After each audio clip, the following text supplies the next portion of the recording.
Assalamualaikum warahmatullahi dan salam sejahtera kepada bangsa Walabri sekalian. Ringgit bakal mengalami penurunan terendah sejak tahun 2015 berbanding US dollar. Dan kalau anda tanya saya, mungkin ini disebabkan oleh sway seorang manusia. Siapakah dia? Kita intro dulu.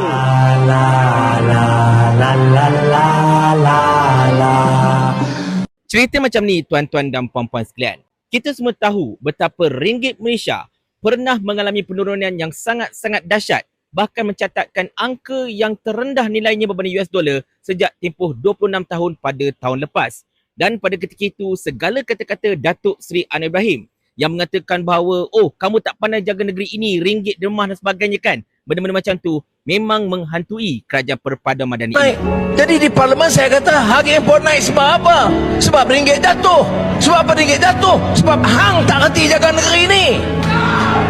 Tetapi sejak pertengahan tahun ini, tuan-tuan dan sekalian, ringgit tiba-tiba mencanak naik. Betul-betul naik sampai mencatatkan pertumbuhan 14% dan dianggap sebagai antara mata wang yang paling perform dekat rantau Asia ini. Bukan Asia Tenggara, rantau Asia ini. Dan pada ketika itu, anak-anak papa memang bola terletup lah mereka kan. Siap ada yang peli-peli saya, siap ada yang tag saya dekat video berkenaan dengan ringgit sebagainya, minta saya ulas. Sebab masa ringgit tengah jatuh gila-gila masa tu, saya ulas tentang kejatuhan ringgit. Tetapi ketika ringgit naik, mereka tag saya dan sebagainya kan. Minta saya ulas. Papa Bina kata apa sekarang? Ringgit tengah naik dan sebagainya. Tetapi saya berdiam diri sebab saya tahu kenaikan ini adalah kenaikan yang agak superficial.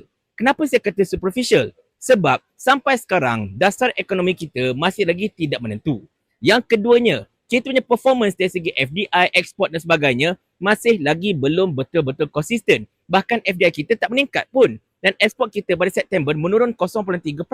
Dan banyak lagi faktor sebenarnya menyumbang kepada peningkatan kadar ringgit. Seperti penurunan kadar dividen dekat Amerika Syarikat, and then kemudiannya penurunan kadar dividen dekat Indonesia, and then ekonomi yang tak menentu dekat Jepun dan sebagainya. Serta seperti mana yang pernah saya laporkan tak berapa lama dahulu, tindakan kerajaan Malaysia memberikan insentif kepada GLC dan juga GLIC untuk mengembalikan untung mereka daripada aset-aset mereka di luar negara. Bahkan ada juga yang melibatkan penjualan aset untuk membeli ringgit. Benda-benda inilah yang menyebabkan ringgit kita perform, terutamanya di kalangan mata wang dekat rantau Asia Tenggara dan juga mungkin rantau Asia Timur ini. Bahkan kalau kita tengok pun, masalah dengan harga minyak dunia juga memberikan tekanan kepada mereka dan seterusnya memberikan keuntungan sedikit kepada kita. Tetapi ialah, bila saya cakap benda-benda macam tu, mereka tak ada dengar lah tuan-tuan dan sekalian. Masing-masing mengatakan bahawa Papa Beri mencari alasan dan sebagainya untuk menidakkan kehebatan kerajaan.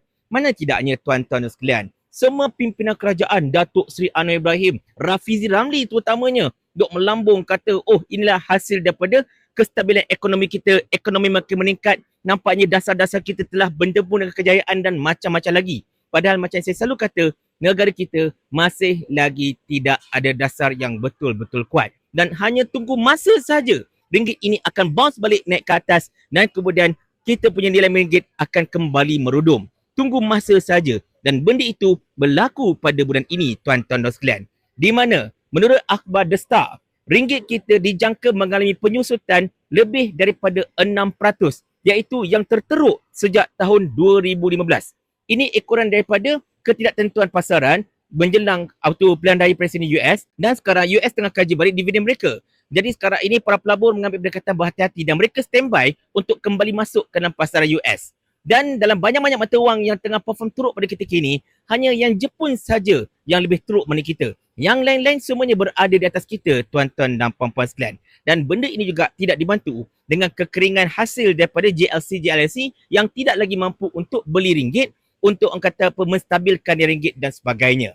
Tetapi kalau anda tanya saya, tuan-tuan sekalian, bagi saya lah kan, sekadar satu lelucon lah bagi orang, kejatuhan nilai ringgit ini sebenarnya, boleh saya katakan pivotal pointnya ialah ucapan daripada Rafizi Ramli.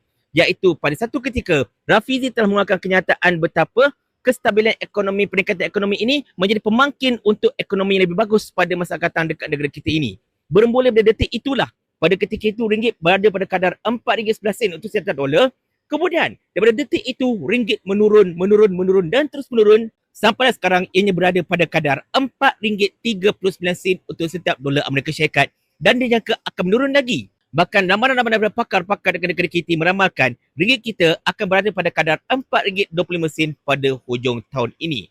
Tetapi kalau anda macam saya mungkin merasakan yang ringgit akan berada pada kadar RM4.40 pada hujung tahun ini. Tengok keadaan macam mana. Saya tak yakin ringgit akan drop lebih teruk berbanding RM4.40. Tetapi segala kemungkinan boleh berlaku tuan-tuan dan puan-puan pada hujung tahun ini. Saya buat video ini ringkas saja tuan-tuan sekalian. Saya tak nak cerita banyak.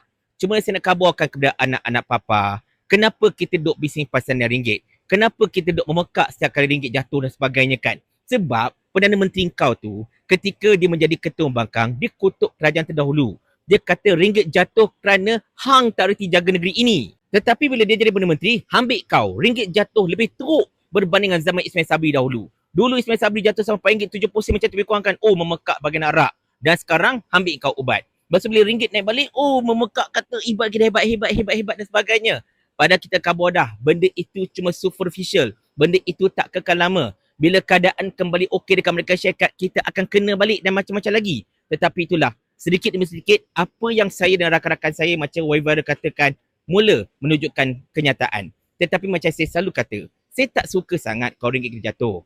Bila ringgit kita jatuh, bermasalah untuk kita punya harga diesel, harga petrol, kita punya harga barangan dan sebagainya. Sebab kejatuhan ringgit akan menyebabkan nilai barang yang kita nak import akan menjadi lebih tinggi. Kita sepatutnya dapat menikmati diesel yang lebih murah kerana harga ringgit kita mengukuh berbanding Amerika Syarikat punya dolar. Tetapi sekarang bila ringgit kita melemah, habislah.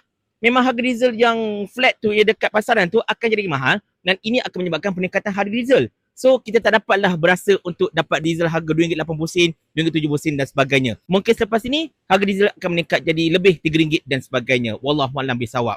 Cumanya itulah.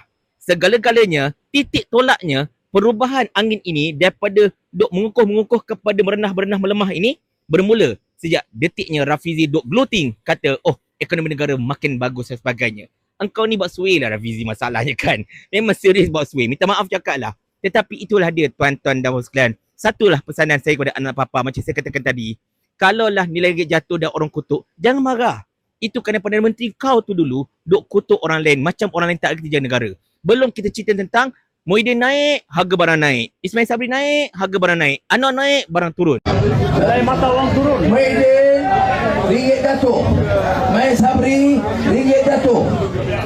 Muhyiddin, harga barang naik. Ismail Sabri, harga barang naik. Barang apa yang turun sampai sekarang?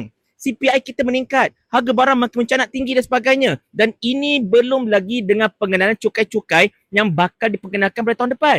Lepas cukai-cukai baru diperkenalkan tahun depan, lepas SST pun diperkembangkan, anda tengoklah apa jadi nanti tuan-tuan dan sekalian. Tetapi itulah, mungkin inilah formula Rafizi Ramli untuk meningkatkan ekonomi negara. Formula lain tak ada. Formula ini saja dia ada. Kita terima je lah. Macam mana kan? Dok tanya, kamu raja formula. Mana formula kamu? Memang bahlol. Formula tengah berjalan lah bodoh. Bodoh. Kecil-kecil tak ada mampus. Semua besar menyusahkan orang. Dah tua pun bodoh. Memanglah kita orang kerajaan. Yang jadi sekarang ni formula lah tu.